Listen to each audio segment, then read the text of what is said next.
Yeah.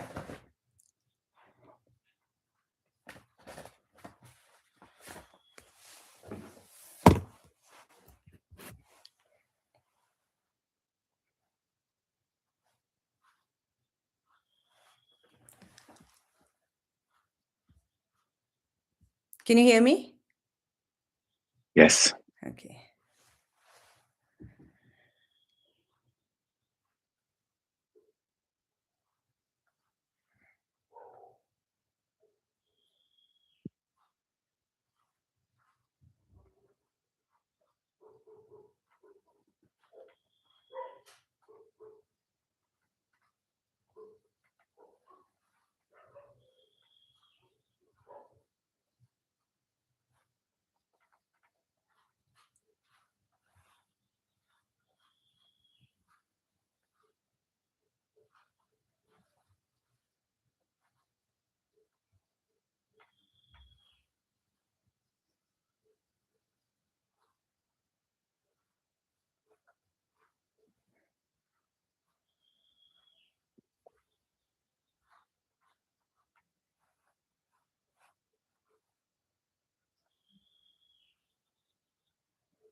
Okay, there are 4 people joined.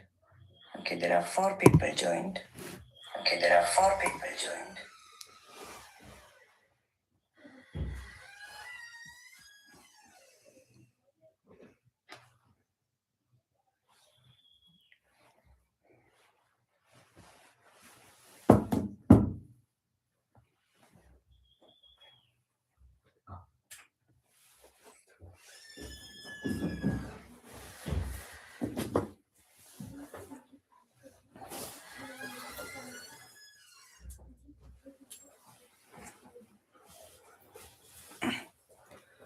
Okay, good morning, David. Welcome. Good morning, Binu. Good to see you again. Same here. Welcome to Flourish Well's YouTube live series. So we are happy to welcome Mr. David Bord, a co-founder of Wellbeing Distillery, Melbourne, Australia, in this series. So today we are exploring an important and timely theme, the role of school counselors in building flourishing schools. And we are so happy to have you with us, David, today. Yeah, thank you, Binu. It's such an important conversation. Really appreciate you having me on and looking forward to the conversation. Same here. So as you know that we work together in multiple areas in the area of well-being, especially student and school well-being. So the major theme for our discussion today will be, where do school counselors fit within the larger vision of a healthy, supportive and flourishing school community? Yeah, it's such an important conversation to have. If I can just start, by it's maybe not the most well-being way to start, but let me start this conversation with a trap that we see, or a challenge, or a problem that, or maybe even a mistake that many schools make, that I see with counsellors, because as you know, I've worked with over 1,000 schools around the world, and most of them, almost all of them, have school counsellors, at least one, and many of them have multiple school counsellors. And as you know, when a school hires a counsellor, really there are 2 things that happen in a school. Number one is the counsellor becomes like a critical foundational node in the whole school architecture, kind of a really core part of the whole school system. That's what can happen. But what also tends to happen instead is that the counsellor becomes this outsourcing opportunity for other people just to send their problem to.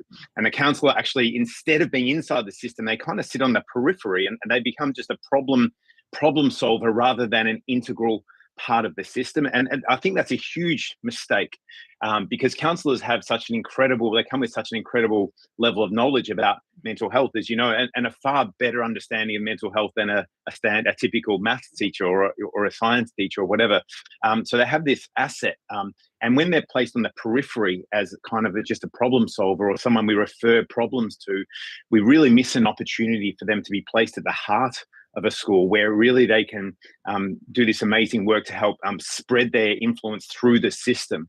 And so, so I have huge respect for the work counsellors do, but unfortunately, we see so many of them are kept on the periphery rather than inside of the system. So probably maybe the way I'd say this, Binu, is that a school counsellor is not a wellbeing strategy, right? They're a critical piece of one, but just because you've got a school counsellor, that does not mean you've got a good wellbeing strategy. Is that what you see as well? Yeah, I totally agree, because most of the time they're kept in the periphery. If I say, the number of schools they give that they bring counselors to the mainstream, it's very few. The people who really understand the value of a counselor, the impact they can create in the school environment, that is very, very few. And yes, it is improving, the systems are building, but still we need to educate the school management a lot to bring counselors to the forefront, because the way they can bring holistic development to the school, holistic well-being to the school, and that affects every cell of the school. Yeah, it's high time that we need to build on that. Yeah, I agree. And I think there's another problem that comes with this as well, and that is that schools that place the counsellor on the periphery really see them, as the person who does all of the wellbeing problem solving. And often, one of the unintended negative consequences of having a good counsellor is that we outsource all of the problems to the counsellor, and the leadership and teachers just think their job is just to teach kids, and any problem we just send away, and so wellbeing becomes the problem of the counsellor, which it's clearly not. As you and I both know, the most flourishing schools in the world are where wellbeing is the responsibility of every adult in the school, where every lesson is a wellbeing lesson, where leadership take on responsibility for wellbeing of students. That's what a flourishing school looks like. And sometimes, unfortunately, people like you, Ben, who are very good at their job, we see you as a way to just outsource the problem, and that's another trap that schools can fall into. So as you said, we have to make sure that that wellbeing is placed at the centre of a school to do this well, and a counsellor is a big part of placing it at the centre of the school. Yeah, for that I believe, that the amount of autonomy the schools give it to counselors, that has to improve, because when there is autonomy in decision making, when there is autonomy in making decisions related to student well-being, the counselors has to bring to the forefront of the school's activities. Because if the counselor felt that the child needs referral, and there has to be some confidentiality maintained in that particular case, that is where the counselors are struggling a lot in Indian scenario. When I talk to counselors, they feel like they need to reveal it to many people, which is which is against our ethical standards. So that is where schools need to understand that, to give that autonomy for them to make the decision, because ultimately it is for the benefit of the child and for the school, not just for the power struggle inside the school. Yeah, and I think a way to think about this ethical side of things, Binu, is that the school counsellors hold a unique data set, right? Every school counsellor in any school really sitting on this amazing longitudinal data set. It's pattern dense. They see things that other people don't see because of what they're exposed to. They see challenges students and staff maybe are presenting with, cohort dynamics, family pressures, timing patterns throughout the school year.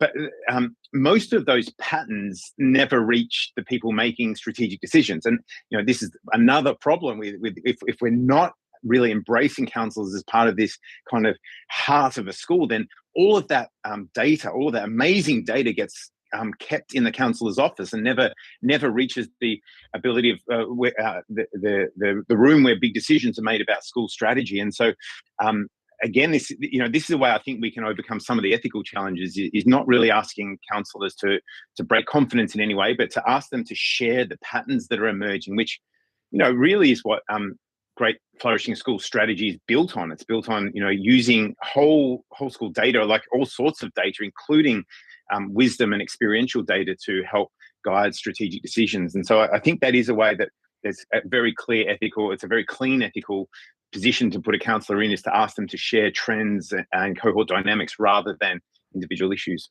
Yeah. So another area that I found interesting is like counselors at many schools, they think that okay, they are there to solve the problems. That has to be the crisis ready, the firefighting area. But more than that, the counselors have a big picture, big role to play in the schools. It is the preventive area, the what are the work that they can do so that we can prevent all the mental health issues that pop up at school. So what do you think about that, David? I think I've seen you at work, Binu, and I think you probably are a world-class school counsellor, and I've seen you play that role.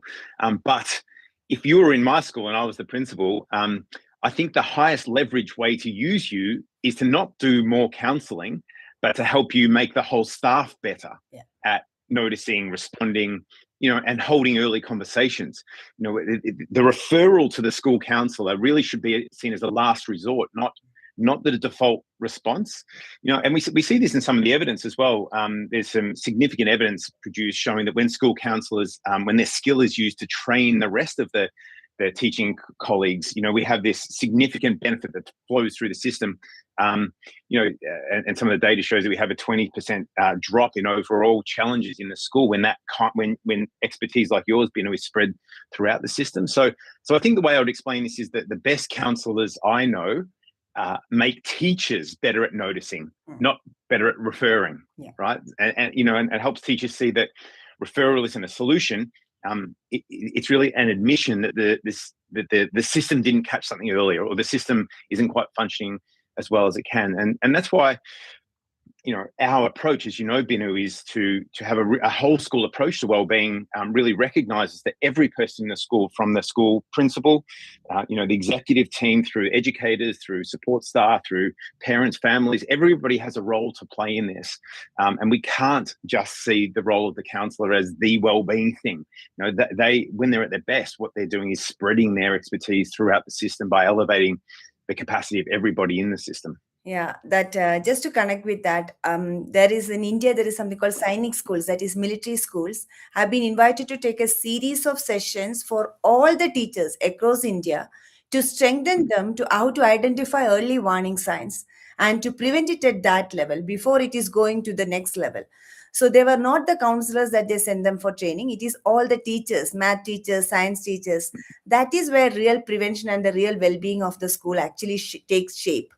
So I really appreciate, and also I really want to encourage all the schools to take that step, train the teachers, build them crisis ready, not to like refer, like you said, it is not referral is not the job. It is them to prevent it before it comes to that referral level. Right. Thanks, David, for that. Yeah. And can I just put another tiny spin on that as well, Binu? Like I love that approach and completely endorse that.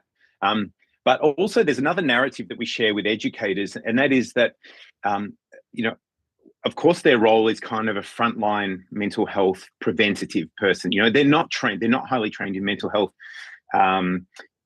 issues and challenges and supportive. So then their goal is not to deal with clinical issues or to be a counsellor. Their job is to teach maths, but they are a frontline, and so giving them some preventative, proactive skills that help, prevent issues before they arrive is key. But also, another message we share with them is that when you do this with students, when you embed proactive, preventative strategies, evidence-informed, wellbeing science-informed strategies into your pedagogy, you also enhance the effectiveness of your craft. You become a better teacher because students feel more engaged, and there's less distress in the class, and there's greater relationships and a higher level of engagement. So these proactive preventative strategies are partly a mental health strategy, but they're also partly just great teaching. And so there's this really cool way to get teachers invested in this, is to share with them the fact that if every lesson becomes a wellbeing lesson, because pedagogy is informed by wellbeing science, not only do we have healthier kids, but we have kids that learn better and teachers that are teaching better. So what do you think, David, from your experience of working with more than 25 countries, the schools in more than 25 countries, and sitting in Dubai councils, School of Education things? So, what do you think that is one role that if you empower counselors, that can make a difference? Yes, counselors, I always say that counselors are not handling one role. They are sometimes a friend, mother, teacher, so multiple Yeah. roles they handle. But what is one thing that they can do differently that can change the whole perspective about their work or to strengthen them Yeah. as a sorry. Yeah, I think I'd probably go back to this point about the shift that counsellors should see in themselves, and that school leaders need to see in counsellors as not reactive colleagues, but really system thinkers. To be part of the strategic system thinking. The traditional positioning of the counsellor is kind of like the ambulance at the bottom of the cliff, right? Isn't it? The kid falls off the cliff, and there's a counsellor at the bottom to catch the kid that's fallen off the cliff. But the reframe we're really sharing is that the counsellor becomes the fence designer, if you like, so that students don't fall off the cliff, or the path plan, or the guardrail builder. The most strategic counsellors we work with spend probably more time with the executive leadership team than they do with students. And maybe it's a 50-50 split. They still do a lot of work at the acute, really pointy end of mental health challenges, but half of their time they're spending advising executives and training teachers. I think this is where we get the biggest bang for our buck. And I think this is very consistent with what we're seeing globally around the world with this idea of multi-tiered systems of support, right? So we have tier one, the universal support that all students and all humans need, really. Then there's tier two, which is targeted support, and tier three, which is the really intensive interventions where we identify students that are really at risk. But when you stack these up, you allow counsellors to be involved at each level. That's where you get, I think, this is the biggest change. And this is the biggest wish that I would have for schools in Australia, internationally, in India, is that we firmly embrace a three-tiered approach to mental health, and that counsellors are invited to contribute specifically and explicitly into each of those components. Yeah. So just to add to that, David, a good leadership is the key or the backbone of empowering counselors and also bringing that holistic change to the school. I got blessed by working under an amazing visionary leader, and the way that he supported counseling and understand counseling, because before supporting, the leaders need to understand what it is and how much we can contribute to the growth of the school. So that is where the change happens. And if the leader is not a visionary, if the leader cannot understand the value of school counseling, and then it is very difficult, because that becomes, then the counselor's job becomes just a role like any other role. Because counselors is not, like I always say, it is not just a job, it is actually a calling. It's actually much more, because in psychology we use a term called tabula rasa. When a child was born, the child's mind is like empty slate. So everything that is written in the future, in the days of that development, that is going to make a difference. So when the child is at school from age 3 till age 18, so if counselors and if all the teachers, if they can write all good things and transform the child, that is an amazing responsibility that we get. Yeah. I think so, Binu. And I think it's this kind of skill set language that you're speaking with here that is exactly the point I really want to make strongly today, that it's great that you have that, but it's a disaster. It's a real shame if that language that you're using is kept only in the counsellor's room and only used to support kids who are really struggling. Of course, it needs to be there as well, but we want this language, this perspective, this level of understanding mental health to be impacting every single lesson of every single classroom, every single day, and that's where the big change can happen. And and I just want to, if there are any heads of school leaders listening, the tendency for them is to think, if we give Binu 5 hours of time with the executive, that's 5 hours of time they're not counselling kids, and that's a problem. But what we've seen, over the last 20 years is that the 5 hours with the executive has a huge return on investment when you're able to share this perspective. When we shift to school's perspective, where, as we're seeing in Australia, India, around the world, there's this real recognition that we have to start placing wellbeing right at the heart of a school. It's not a secondary consideration anymore. And in fact, this conversation around wellbeing versus learning, which 20 years ago was real. A lot of schools used to think, any time and energy spent in wellbeing is detracting from learning, or school leaders would sometimes say to me, David, I really like this wellbeing thing, but we're an academic school. And 20 years ago, I had to defend those positions, but now we don't. We there's so much evidence showing that when we do place wellbeing at the heart of a school, the heart of a classroom, not only do we get healthier students, but we get higher performing students as well. But we still need to continue this narrative, and we still, I think probably in Australia, maybe a little bit ahead of India in terms of this narrative, and so I think it's crucial that people like you, continue to make sure that, the role of counsellors, the role of wellbeing more broadly, is not something on the side of a school. It's not tangential. It's not adjacent to what we do. It's right at the heart of what we're trying to do in schools around the world. Yeah, thanks, David. What do you think, we can do in the days to come to strengthen the role of counselors? Yes, we spoke a lot about it. It has to start from the management, and then it has to sit down from counselors' part, what they can do, so that, they will be more visible, they will be more active, what they can do in that area. Yeah, I think my strong opinion on this, Binu, having worked again with so many schools over the last 20 years, is it must start with the senior executive. They have to tell a story into their community that wellbeing is the most important thing we do at this school, or at least it's the equal important thing with academic learning. That's how it's got to start. That empowers the counsellor to have a greater visibility, as you said. And then the narrative spreads through to teachers, who want to learn more. And then the role of the counsellor is to help provide that training internally.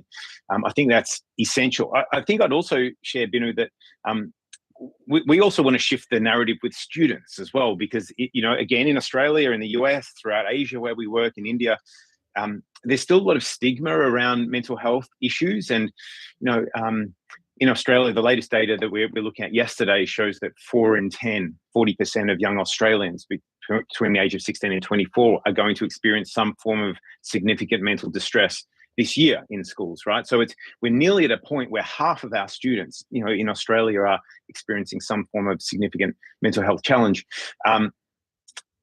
And so we need students to recognize that it's not weird or strange. They're not broken if they're really struggling. It's really normal, because it's very hard to be a teenager in 2026. It's a very difficult job. And we want students to embrace the fact that, if they've got a broken wrist, they get some support. If they've got a mind that needs some help, they get support. It's exactly the same thing, that, humans need support sometimes with their mind, with their bodies. So we really want to normalize the discussion around mental health with students as well, which I think really helps the role of the counsellor. Again, because the counsellor isn't seen as just this kind of person on the side who fixes broken kids. The counsellor is seen as someone who's there to support everybody. So I think that's essential. And the final thing I'd say, Binu, is the families. That, as we strongly believe that the families are maybe the most important partner in the wellbeing of school. And it's strange to say that, because parents and families are not in the school like the students and counsellors and leadership are, but they play such a big role in this. And I think when parents and families see the value of the counsellor, and again, see that the counsellor is not just there to help students who are struggling, but also there to help everybody flourish. This narrative is what we've seen completely transform a school. But that narrative's got to come from the executive leadership, and that's got to come from people, who are leading the school, who are not just paying lip service to wellbeing, but are putting resources and narrative and story and energy into this. So, yeah, I think that's essential, Binu. And we can talk about little things and strategies that I think are helpful, but fundamentally, if we don't get that leadership, executive support right first, then all of these other little strategies we're doing sort of fizzle away, or are largely ineffective at a large scale over time. Yeah. Thanks, David. We are coming to the last 5 minutes of our session. So what is one thing that you think, because counselors from morning, the time they enter the school till evening, they're actually living with a lot of problems. Their life is solving problems, handling issues, making everybody comfortable. In the middle of all these things, what about their well-being? Yeah, I worry about the well-being of some counsellors. And as you've seen, Binu, some counsellors really struggle with this challenge. I think sustainability or the mental health of the counsellor over a long period is again part of this problem where part of this challenge of disseminating the responsibility of managing mental health challenges and with managing flourishing opportunities. So we want to have this idea of flourishing and mental health all in the same conversation, and so we only protect the role of the counsellor if we all take on this role that it's everybody's responsibility. That it's well-being or ill-being is not the counsellor's role. They're just one person who's contributing to this, but it's everybody's role. And I think that's the only way that we're able to make sure that people like you, Binu, are able to make long-term impact over a long period without taking on all of the challenges themselves. So that would be my angle. But I mean, you've been in the seat much more than I have been in that particular role. What do you see as ways that counsellors are able to protect their own mental health? Yeah.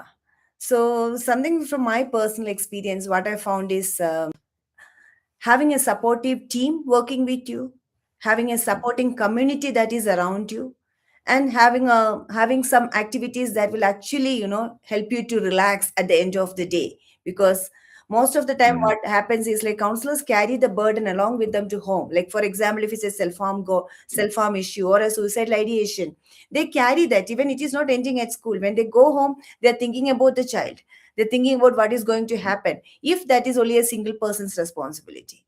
If there's a good team, if there's a good community, you can communicate everything to the stakeholders, you can make the decision in a collaborative way, then it is more easy for the counselors to relax and also feel like they are supported. Actually, that is the feeling that helped me, that I am supported in the decisions that I make.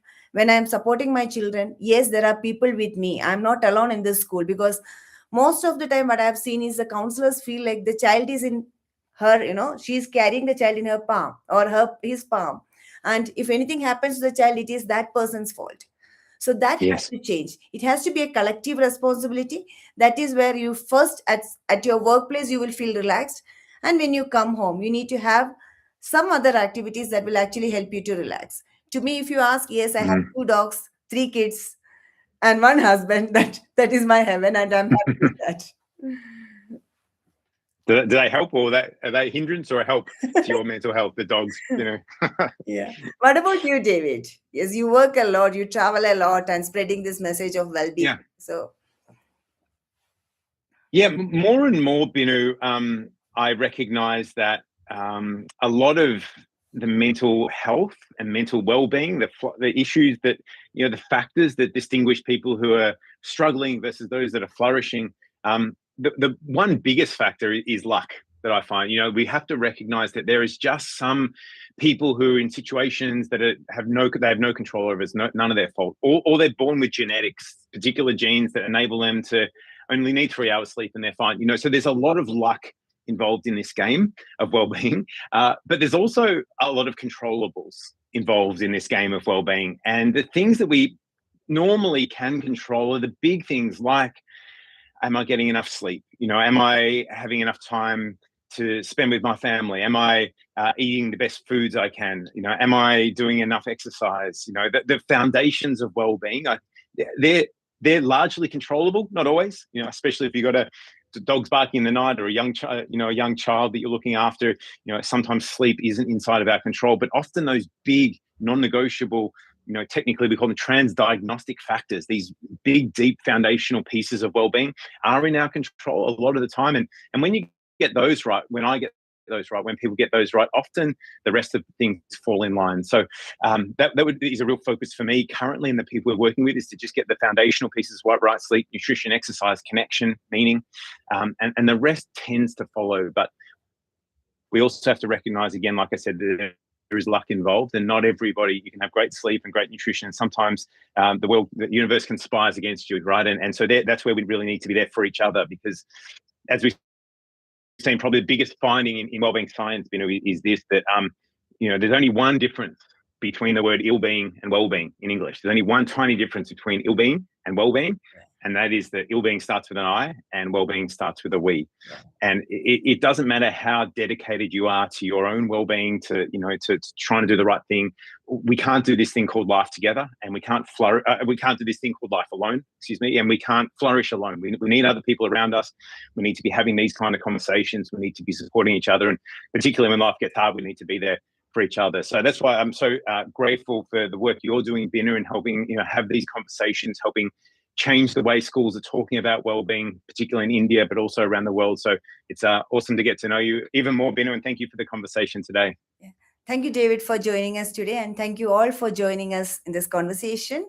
We will come back next Friday again for a live, mainly to talk to parents, and please join us. And we are not ending this series. We will continue, and hope to meet you again next week. Thank you.